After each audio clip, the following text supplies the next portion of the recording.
We could have killed you. Maybe you should have. The Last of Us Part 2 promises a blend of stealth and savagery not seen before from a Naughty Dog game. Having now played it for myself, it's clear to me just how much the combat system has evolved when compared to the original, not to mention how dynamic each fight can be. There's a brutality yet fragility to each engagement that make them a thrill to negotiate, but also intrinsically linked to the larger themes at play.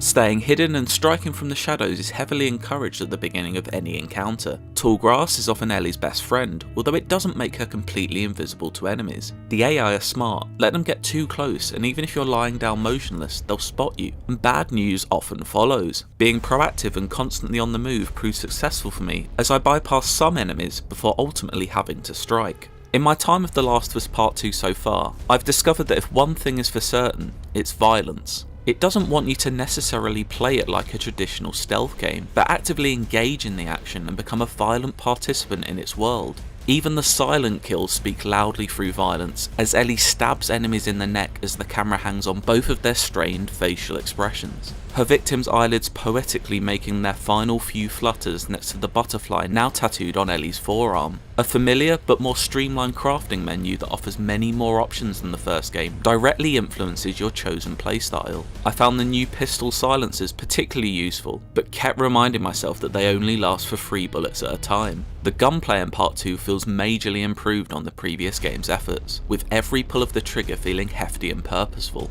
The way damage is inflicted on you is also more pronounced. Get spotted against the brown cloth-clad scars, and a well-placed arrow may be fired into Ellie's right shoulder. You'll have to tear it out of a grimacing Ellie to prevent the damage it will cause over time, but those few seconds that it grinds her to a halt for will allow for her hunters to surround her. It's a desperate scenario that The Last of Us Part 2 seems to relish putting you in again and again and again. You get a real sense of the impact as Ellie when you're shot in The Last of Us Part 2. Shots leave you temporarily incapacitated and struggling to get back onto your feet. The heavier the caliber of ammunition, the bigger the fall as well. It's another improvement on the original that further makes each encounter feel genuinely life-threatening. Quick Throw is an ability that uses an object to temporarily stagger enemies, allowing you a brief window to go in for a kill. It's particularly useful when faced with onrushing infected. More on them later. It's equally effective on human enemies though, if you want to get in close and sink a melee weapon into them. The sound design adds extra weight to these actions as you feel and hear flesh being unpleasantly hacked into.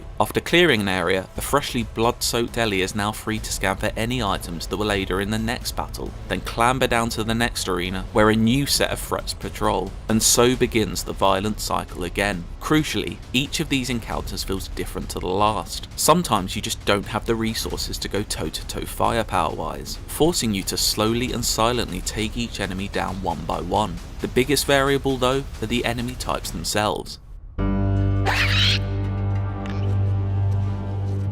In the roughly hour-long section I can discuss here, I fought 2 different human enemy factions. The aforementioned mysterious Scars, who favour crippling bows and arrows and heavy melee weaponry. Coming up against these axe or sledgehammer wielders provide moments for the vastly improved melee combat system to shine. For a series of well-timed dodges and strikes, you can eventually get the better of your opponent. They're often bruising affairs where you feel every punishing blow. The other human enemy group, known as the Wolves, favour guns and utilise attack dogs that sniff you out by following your scent.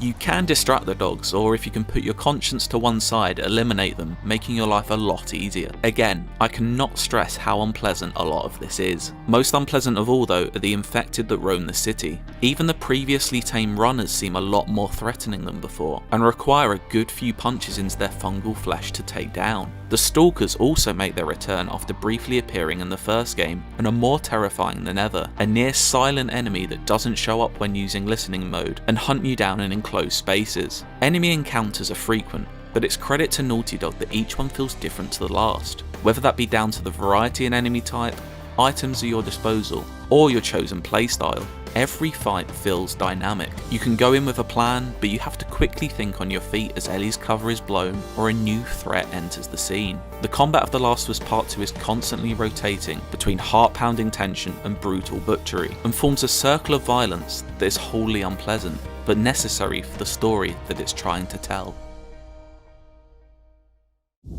The biggest gaming event of the year is IGN's Summer of Gaming, and it's almost here. Tune in beginning Thursday, June 4th to see the latest and greatest in game reveals, news, trailers, next-gen coverage, and more. And on June 5th, we kick off our first ever IGN Expo, where you'll get first looks at world premiere game trailers, exclusive game demos, and interviews you won't find anywhere else. IGN's Summer of Gaming, only on IGN and IGN One on your Samsung TV Plus.